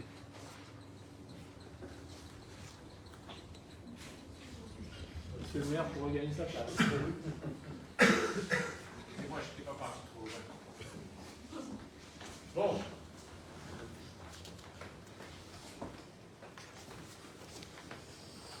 Alors, Le 21. donc, le dossier 21, budget annexe de l'espace Villepreux, l'affectation du résultat. Francis Ritter. Donc, il est demandé au conseil municipal, comme je disais tout à l'heure, d'affecter la totalité du résultat de fonctionnement 2024 de 45 000 euros. Pardon. Donc, c'est 45 000 euros. Donc, on avait le résultat de l'exercice, l'excédent 12 000 euros, le résultat reporté de l'exercice antérieur 32 000, donc ça nous fait 45 000 résultats clôture à affecter. En son investissement, résultat comptable cumulé, moins 1 779 000 euros. Et donc, l'affectation du résultat de la section de fonctionnement, résultat excédentaire, donc 43 039 en fonctionnement et 2 000 euros en investissement.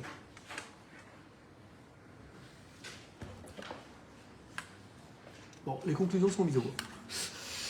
Merci beaucoup. Donc ça, il s'agit donc de l'annexe de l'espace Villepreux. Donc on affecte bien sûr le résultat. Des questions? Qui est contre? Qui s'abstient? Merci. Donc là, nous passons maintenant au dossier numéro 24, avec la même chose pour le budget annexe du lotissement communal, le Clos des Genêts. Donc pour le budget annexe du Clos des Genêts, le résultat de l'exercice à affecter est de 4 210 euros, 0,09. Donc en section de fonctionnement, que le déficit reporté 4 210 euros, en recette excédent reporté 0, donc en section d'investissement 0, et en solde d'exécution, donc en recette, comme je l'ai dit tout à l'heure, 0. Donc les conclusions sont mises au voie pour reporter ces 4 210 euros. Merci beaucoup. Des questions? Qui contre? Qui s'abstient? Je vous remercie. Donc maintenant, nous passons au 27. Il s'agit de l'affectation du résultat pour le budget communal. Donc, comme je vous l'ai montré tout à l'heure, donc pour affecter le résultat de fonctionnement du budget communal, on a résultat de l'exercice, donc on avait 1 126 000, résultat reporté à l'exercice antérieur 73 000, donc ce qui nous fait un résultat de clôture à affecter de 1 199 521 euros en section de fonctionnement. En investissement, on avait moins 28 000 2024 et un reporté de moins 148 000 de l'année d'avant. Donc le résultat comptable cumulé, un déficit de moins 177 266 euros. Avec des soldes de reste à réaliser de 545 000 euros. Donc besoin réel de financement de 367 799 euros. Donc l'affectation du résultat de la section de fonctionnement des 1 190 000 euros, on va en mettre 150 000 en couverture du besoin réel de fonctionnement et 1 049 000 euros en dotation complémentaire en réserve. Les conclusions sont mises au voie. Merci. Y a-t-il des questions, des commentaires? Non. Qui est contre? Qui s'abstient? Je vous remercie. Alors là, maintenant, nous passons au budget supplémentaire. On commence par l'annexe de l'espace Villepreux, Francis Richter. Donc, pour les budgets supplémentaires, vu les délibérations du 31 mars qui avaient approuvé le budget primitif du budget annexe de l'espace Villepreux, vu la délibération du 23 juin que nous venons de prendre, approuvant l'affectation du résultat 2024 au budget supplémentaire 2025 de l'espace Villepreux, et vu l'avis de la commission des finances du 16 juin dernier. Donc, le budget supplémentaire de l'espace Villepreux pour l'année 2025, en fonctionnement, on a donc 3 000 € au virement à la section d'investissement, on rajoute 3 000 € de dépenses à alimentation, 15 000 contrats de prestation de services, 11 000 énergie électricité et 2 000 aux dotations aux amortissements, donc ce qui fait 34 000 €. Et pour les recettes, donc ça sont les dépenses complémentaires, pour les recettes, résultat de fonctionnement reporté, on l'a vu tout à l'heure, 43 000 €, dotations et subventions, moins 9 000 €. Donc ça c'est pour le fonctionnement. En investissement, on a 1 779 € de résultats d'investissement reportés. Et immobilisation incorporelle et immobilisation corporelle, ce qui nous fait un total de 7 000. Et en investissement, donc on a un virement de la section de fonctionnement de 3 000 €. On a l'excédent de fonctionnement capitalisé de 2 000 €. Et on a une différence sur la réalisation d'immobilisation de 2 000, donc ce qui nous fait 7 000 € de recettes en investissement. 7 000 € complémentaires de recettes en dépenses et en investissement. Donc il est demandé au Conseil municipal de se prononcer sur ce budget supplémentaire et donc le voter par chapitre. Merci. Des interventions? Non. Allez, je vous propose de le voter donc par chapitre. Alors, on commence par la section de fonctionnement. Chapitre 23, 3 000 €. Qui est pour? Chapitre 042, 2 000 €, même vote. Chapitre 11, charges à caractère général, 29 039,82, même vote. C'est infini pour les dépenses de fonctionnement. Donc les recettes maintenant. Chapitre R002, 43 039,82, même vote. Chapitre 74, dotation et participation de moins 9 000, même vote. Nous en avons terminé pour la section de fonctionnement. Section d'investissement, donc dépenses. Chapitre D001, solde d'exécution négatif reporté, 1779,47, même vote. Chapitre 20, immobilisation corporelle, 1 000 €, même vote. Chapitre 21, immobilisation corporelle, 4 220, 53, même vote. Donc c'est bon pour les dépenses. Et donc les recettes. Chapitre 021, virement à la section de fonctionnement de 3 000 €, même vote. Différence sur la réalisation d'immobilisation, 2 000 €, même vote. Et excédent sur le fonctionnement capitalisé, 2 000 €, même vote. Donc ce budget supplémentaire donc, est présenté pour un montant global de 41 039,82, dont 34 039,82 en dépenses de fonctionnement et recettes de fonctionnement et 7 000 € en dépenses et recettes d'investissement. Je vous remercie pour le vote de ce budget annexe. On passe au deuxième budget annexe. Francis Richter, le clos déjeuner. Donc pour le budget annexe du clos déjeuner, donc toujours avec les mêmes délibérations du budget primitif en mars et du vote de l'affectation du résultat 2024 que nous venons de faire, ça sera un peu plus facile en fait pour le budget de clos déjeuner que les écritures comptables. Nous avons un résultat de fonctionnement reporté de 4 210 € en dépenses de fonctionnement et donc des variations en cours de production de biens en recettes de 4 210. Et en investissement, différence sur réalisation d'immobilisation 4 210 et un emprunt fictif de 4 210 €. Donc il est demandé au Conseil de se prononcer sur ce budget supplémentaire et de voter par chapitre. Merci. Alors retenez bien ce chiffre 4210 parce que c'est le seul chiffre de tout le budget. Donc en dépenses, chapitre D002, 4210,09 €, qui est pour, même vote. Les recettes sont de 4210 € au chapitre 042, même vote.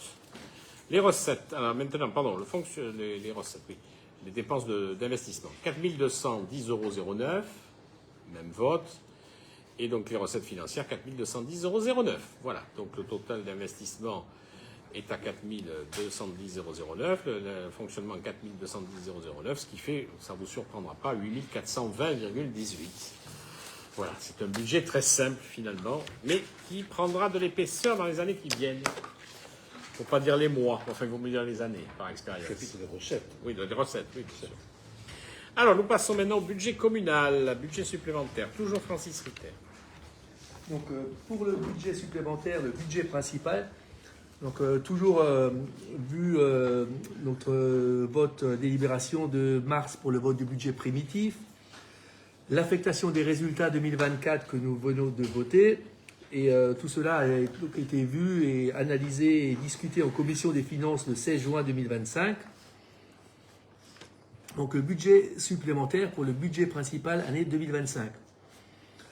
En fonctionnement, comme nous l'avons vu de l'affectation des résultats, nous avons affecté plus 150 000 euros et qui vont se répartir dans des dépenses de petits équipements pour 7 500, prestations de services 12 500, travaux de réseau 12 000, multirisque 5 000, formation 10 000, impression 1 000, prélèvement d'illico dont je vous parlais, donc 9 000 euros de plus, subvention CCAS, donc c'est moins 21 000 euros, et subvention budget annexe Espace Villepreux, moins 9 000 euros, et le reste, c'est les dotations d'immobilisation pour 123 200 euros.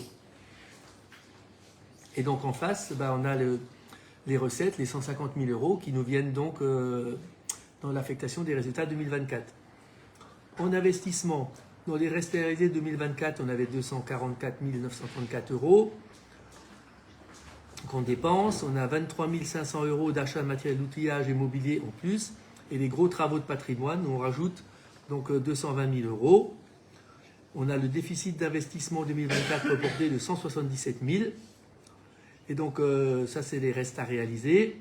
Dans les nouveaux crédits, donc on va rajouter 30 000 euros dans achat de matériel outillage et 1 151 000 dans le gros travaux de patrimoine, ce qui nous fait un budget supplémentaire de 1 603 000 euros de dépenses qu'on va financer en recette 790 000 euros de reste à réaliser 2024, donc sur les subventions, et les nouveaux crédits. Donc on a l'excédent de fonctionnement capitalisé, donc c'est ce qu'on capitalise le résultat de l'année 2024 que nous venons d'affecter, pour 1 049 000 euros.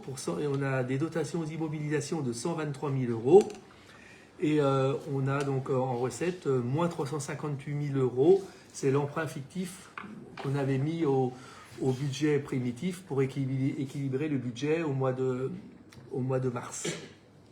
Et donc on arrive à 1 603 000 euros de recettes. Voilà pour le budget supplémentaire 2025 que nous allons voter chapitre par chapitre. Voilà, lui aussi chapitre par chapitre.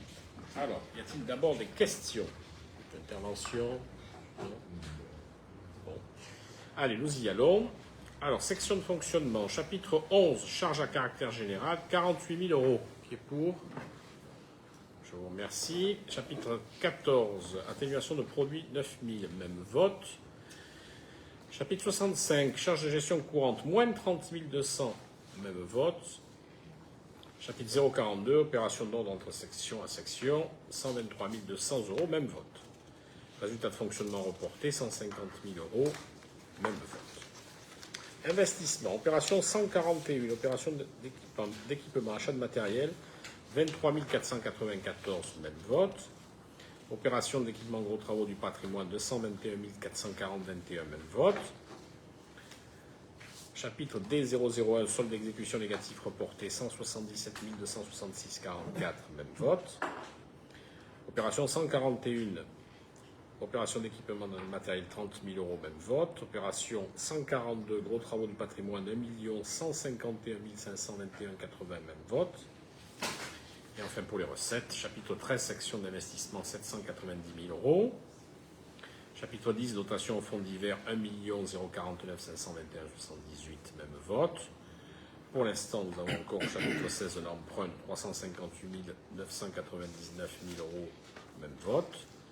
Et un chapitre 040, différence réalisation et d'immobilisation 123 200. Donc ce budget supplémentaire est voté pour un montant de 1 753 722,78, dont 1 603 722,78 en investissement et 150 000 € en fonctionnement. Je vous remercie pour ce budget dont nous ferons bien évidemment bon usage. Allez, nous avançons presque au bout. Dossier 31. Alors, c'est une motion présentée par l'Association des maires de Gironde, relative à la défense de nos traditions, suite à la décision de la Commission européenne de saisir la Cour de justice de l'Union européenne d'un recours en manquement contre la France concernant la réglementation des chasses aux pigeons ramiers, plus communément appelées ici les palombes, et ceci au filet. Vu la directive 2009, du 30 novembre 2009, du Parlement européen et du Conseil, concernant la conservation des oiseaux sauvages, dite directive oiseaux, vu le Code de l'environnement, vu l'arrêté ministériel du 25 septembre 2007, considérant la décision de la Commission européenne de saisir la Cour de justice de l'Union européenne d'un recours contre la France pour non-respect des dispositions relatives à la chasse de la directive oiseaux, en particulier ses articles 8 et 9, risquant ainsi de mettre fin à la chasse traditionnelle de la palombe en palombière. Considérant l'incompréhension que suscite cette décision communautaire, compte tenu du caractère ancestral de cette activité, de son antériorité par rapport aux dispositions communautaires elles-mêmes et de l'interprétation faite aujourd'hui de ces dispositions par la Commission européenne pour faire condamner cette activité. Considérant que la palombe connaît aujourd'hui une véritable explosion démographique, au point de constituer un risque important pour l'agriculture, obligeant le préfet de la Gironde à prendre annuellement un arrêté permettant la destruction de la palombe sur l'ensemble du département. Considérant l'importance et l'attachement de nos populations à cette pratique développée au sein de notre réseau associatif local, porteuse de la valeur de vivre ensemble, il est donc proposé au Conseil municipal de demander instamment que le Premier ministre intervienne en défense sur ce dossier auprès de la Commission européenne pour s'opposer à la saisine de la Cour de justice de l'Union européenne. Demander que la stratégie de défense soit construite en collaboration avec les services du ministère de la Transition écologique, de la biodiversité, de la forêt, de la mer, de la pêche et de la Fédération départementale des chasseurs de la Gironde. Dans cette attente, il est également proposé d'émettre un avis défavorable concernant la décision de la Commission européenne de remettre en cause la chasse à la palombe au filet, d'apporter un soutien sans réserve en faveur de la chasse à la palombe au filet en palombière, activité cynégétique ancestrale pratiquée au cœur de nos territoires, et de se dire solidaire de l'ensemble des communes qui émettront ce même avis. Mes chers collègues, c'est très rare que nous ayons des motions qui soient présentées au sein de ce conseil municipal, mais le sujet me paraît d'une grande importance. La vie de nos communes, de nos villes, de nos villages, est aujourd'hui une ville qui doit ne pas tourner le dos à son passé, mais pour mieux appréhender l'avenir, ne pas oublier d'où on vient. Aujourd'hui, il y a un certain nombre de personnes qui souhaitent poursuivre cette chasse traditionnelle, qui s'apparente plus souvent à des rendez-vous entre copains, entre amis, pour passer du bon temps, à un moment où notre société devient finalement de plus en plus individualiste. Quoi de plus agréable que de passer une journée dans une palombière? J'en garde personnellement des souvenirs mémorables que la soirée ne suffirait pas à vous expliquer. Mais surtout parce que l'Europe réagit encore une fois trop tard ou trop tôt. S'il y avait un déficit de population de pigeons ramiers, comme on dit dans le nord, ou palombes dans le sud, eh bien il conviendrait de s'en inquiéter. Ce n'est pas le cas. D'ailleurs, ça a été précisé dans cette motion, le préfet de Gironde est obligé de prendre des arrêtés parce que des cultures sont aujourd'hui ravagées par ces palombes. Parce que aussi, il faut reconnaître que cet art de vivre de cette chasse à la palombe, on commence par le filet. Et puis si personne ne dit rien, eh bien on sera des chances à palombière. Et si personne ne dit rien, eh bien on interdira la chasse le mercredi. Et si personne ne dit rien, ça sera le samedi. Et puis si personne ne dit rien, ça sera le dimanche. Et puis si personne encore dit rien, mais on arrêtera toute la chasse. Et qu'est-ce qui se passera, mes chers collègues? sera obligé de payer les sociétés pour pouvoir malheureusement réguler ce gibier. Avec Patrice Clinquart et Bernard Barbeau, nous attendons avec une impatience non dissimulée comment Bordeaux Métropole va nous proposer une régulation non létale des sangliers. Je vous avoue que ce moment, je l'attends avec une impatience toute, de savoir comment on va pouvoir. Il faudra que Bordeaux Métropole réponde aux habitants lorsque ceux-ci sont importunés, y compris dans leur propriété, par ces fameux sangliers. Voilà, donc je vais laisser la parole peut-être à ceux qui souhaitent s'exprimer sur le sujet.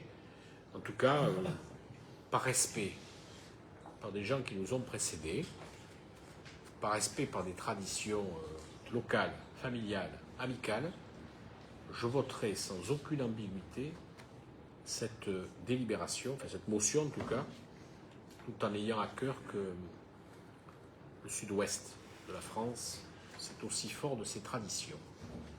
Et ces traditions-là, si nous ne les perpétuons pas, nous deviendrons comme quelques États sans âme et sans avenir. Monsieur Barbeau, Monsieur Clinquart. Monsieur Barbeau. Merci, Monsieur le maire, pour ces paroles sincères de votre part, parce que vous l'avez déjà dit très clairement dans un autre hémicycle, en particulier au niveau du conseil régional. On a la chance dans notre sud-ouest, effectivement, d'avoir autour de nous des traditions, des racines et des passions. Et aujourd'hui, l'Europe essaie de niveler, je dis bien essaye, mais surtout nos gouvernements successifs n'ont jamais apporté de réponse précise pour défendre ces chasses traditionnelles. Il ne faut pas s'en étonner quand on confie la gestion de la chasse à un ministère qui s'appelle la transition écologique. Il ne faut pas s'attendre à des miracles. Je suis tout aussi inquiet quand on confie au même ministère la gestion de la forêt. Je pense qu'il y a incompatibilité quelque part. Alors qu'il y a encore quelques années, c'était l'agriculture qui s'occupait de la forêt et c'était également l'agriculture qui s'occupait de la chasse. On a une devise dans notre pays qui s'appelle liberté, égalité, fraternité. La liberté, eh bien, on doit la conserver. Moi, je n'ai rien contre des gens qui se nourrissent de salade. À longueur de... Ça ne me choque pas. Mais je suis extrêmement choqué quand on veut m'interdire de manger de la viande, raison de plus, d'une viande qui est extrêmement saine, à savoir une viande qui vient du gibier. Et ce gibier, il ne vient pas tout seul se faire tuer. Il y a en Palombière, et je le dirai devant mon collègue Patrice Clinquart, qui connaît bien ce domaine-là, pour l'avoir découvert peut-être un peu tardivement, alors qu'il n'était pas issu d'une région de chasse et pas issu d'une famille de chasseurs. Donc, quelque part, il a été contaminé par cette passion qu'on appelle le mâle bleu. Voilà. Donc, quand on veut chasser la palombe, le principe, c'est d'être vu, c'est de voir sans être vu. C'est un principe de base. Ça veut dire qu'on joue de ruse et qu'on va demander à ces pigeons ramiers, on va maintenir palombe, qui passent à des centaines de mètres de hauteur ou de distance, de venir à notre rencontre. Et on va quelque part les leurrer, on va jouer avec eux. Voilà. Ce sont, pour ceux qui ne connaissent pas ça, ce sont des moments intenses. Et on dit souvent que la chasse, elle a beaucoup... on doit l'expliquer plutôt que la défendre. Et nous avions, il y a quelques années, amené un groupe de CM1 et CM2 lors de la journée Arboretum. Nous les avions amenés à la découverte de chasses traditionnelles qui existaient encore sur notre commune, l'alouette et la palombe. Nous avions quelques inquiétudes, mais on l'a expliqué avec les mots qui vont bien, du début de la chasse jusqu'à la fin de la chasse, et je crois savoir qu'il n'y a pas eu de levée de bouclier énorme. Donc cette notion de liberté, il faut la conserver. L'égalité, elle n'existe pas aujourd'hui au sein de l'Europe. Et je n'aurai qu'un seul exemple. On nous interdit en France de tirer loi à partir du 1er février. Et dans quelques pays nordiques, on gaze les mêmes lois quand elles arrivent là-bas, c'est-à-dire pas le 1er février, mais peut-être le 3 ou le 4. Voilà. Donc l'égalité au niveau de cette Europe, dans ce domaine-là, n'existe pas. C'est pas normal. Et puis la fraternité, ben écoutez, nous chassons, oui. Un certain nombre d'entre nous se promènent, mais on peut très bien vivre ensemble. Il n'y a pas de souci. C'est le quotidien, quelque part. C'est tout simplement le respect des uns et des autres. Alors, on pourrait en parler pendant de longs moments, mais ça s'appelle la passion, tout simplement. Et face à cette passion, on a... comment on peut les appeler? Je ne veux pas employer, je l'ai employé il y a quelques années, le terme ayatollah, mais bon, c'est un peu sensible maintenant. Mais je rajouterai ayatollah vert. On a en face de nous des intégristes verts, tiens, voilà, c'est peut-être un peu mieux, qui ne veulent rien entendre. Ni les scientifiques qui reconnaissent qu'un certain nombre d'espèces ne sont pas menacées, ni les chasseurs, qu'on a qualifiés il y a quelque temps de premiers écologistes de France, tiens, comme par hasard. Voilà, donc essayons de discuter, mais ce n'est pas possible. Ils sont fermés et refermés. Comment il faut faire? Ben oui, il faut souligner le courage de l'Association des maires de Gironde qui propose ce genre de motion. Il nous faut réagir parce que, vous l'avez dit, monsieur le maire, aujourd'hui c'est la chasse au filet de la palombe.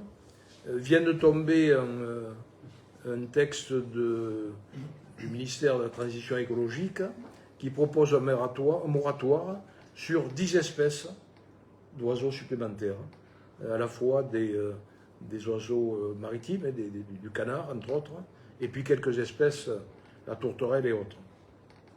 Donc à un moment donné, il va falloir dire stop. Il va falloir dire tout simplement, nous voulons garder notre identité tout simplement, et être fiers d'avoir des souches, voilà, d'avoir des origines, et être fiers de partager surtout cette passion. Je n'irai pas plus loin, et je me rappelle il y a quelques 20 ans ou 25 ans, alors que nous avions un maire écologiste dans cette commune, lui avoir dit on a un certain nombre de points communs, nous sommes tous les deux écologistes. Lui était de carte, moi je l'étais de cœur, et je le suis encore de cœur. Voilà, merci mes chers collègues.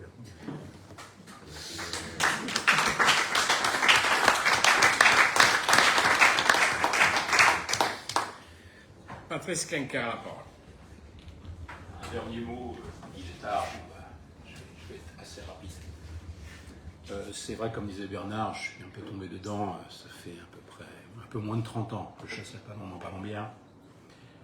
Donc il y a des habitudes, je ne prétends pas être un expert pour autant, simplement j'ai des yeux pour voir, des oreilles pour écouter. Tout ce que je peux vous dire, c'est que lors de la migration de cette espèce, du mois d'octobre ou novembre, qui passe le courant, on va dire, d'ouest de la Russie et à l'est, plutôt à l'inverse, mais de la Scandinavie, ces espèces-là passent par les pays du Benelux. Tu parlais de gazage tout à l'heure, il faut savoir que les palombes, elles sont empoisonnées dans ces pays-là, tout à fait légalement, selon la législation de ces pays. Personne ne trouve rien à y dire. Et puis elles continuent pour passer par notre beau sud-ouest pour aller, voilà, pour traverser, pour aller vers les pays d'Europe du Sud, Portugal, Espagne, les plus courageuses, traversant la Méditerranée pour aller dans les pays du Maghreb.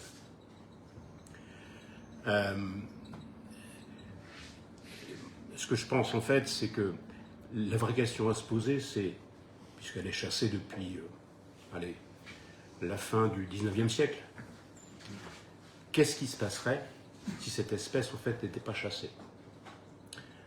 peut-être qu'aujourd'hui, elle serait disparue. Pour une bonne et simple raison, c'est que la palombe, comme beaucoup d'animaux, n'a plus de prédation naturelle animale. Autrement dit, une espèce qui n'a plus de prédation animale, les premiers effets visibles, c'est des effets de consanguinité, et après, généralement, la maladie, mais la maladie, elle décime, elle ne fait pas de cadeau. Voilà. Ça, c'est la première chose. Je finirai simplement par une conclusion, étant un peu sur les réseaux spécialisés au niveau de cette chasse. La colère, ça a commencé par les panthères, donc des chasseurs d'alouettes il n'y a pas très longtemps. Aujourd'hui, les palomaires, chasseurs de palombes, sont attaqués. On sent vraiment une colère qui monte, une incompréhension, de la frustration. Et moi, toutes ces choses-là, je les trouve relativement inquiétantes parce que tous ces sentiments mêlés sont assez mobilisateurs. Et je trouve qu'ils sont mobilisateurs, mais pas dans le bon sens. Voilà, donc je terminerai en m'adressant à ces écologistes idéologues, en fait, parce que je ne sais pas à quoi ils servent, mais en leur disant la ruralité, pas profonde, la réalité authentique. Enfin, je suis parisien d'origine, je me considère plus maintenant comme rural authentique que parisien. Je compare, je dirais, cette ruralité à un volcan en sommeil, en définitive. Et donc, le conseil que je pourrais donner à ces idéologues, ces gens qui bâtissent des explications avec des dogmes, en définitive, d'aller déjà observer pour être sûr de ce qui se raconte et surtout de leur dire de se méfier. Quand la chaleur de la lave qui monte par la cheminée arrive pour exploser, je pense que ces gens-là auront intérêt à avoir fait leur valise depuis longtemps pour pouvoir partir le plus rapidement possible. Voilà ce qui ressort du sentiment authentique, d'authenticité rurale aujourd'hui. Voilà. J'en ai terminé, même si je suis un peu inquiet par rapport à ça, j'espère que ça se passera bien. Voilà. Et puis souhaitons qu'on continue à chasser le plus longtemps possible. Voilà, merci à tous.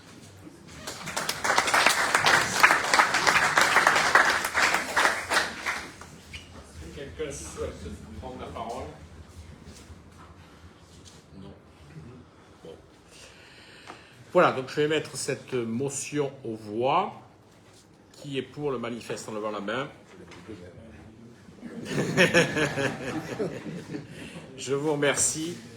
Que nous puissions encore avoir des moments d'une grande convivialité.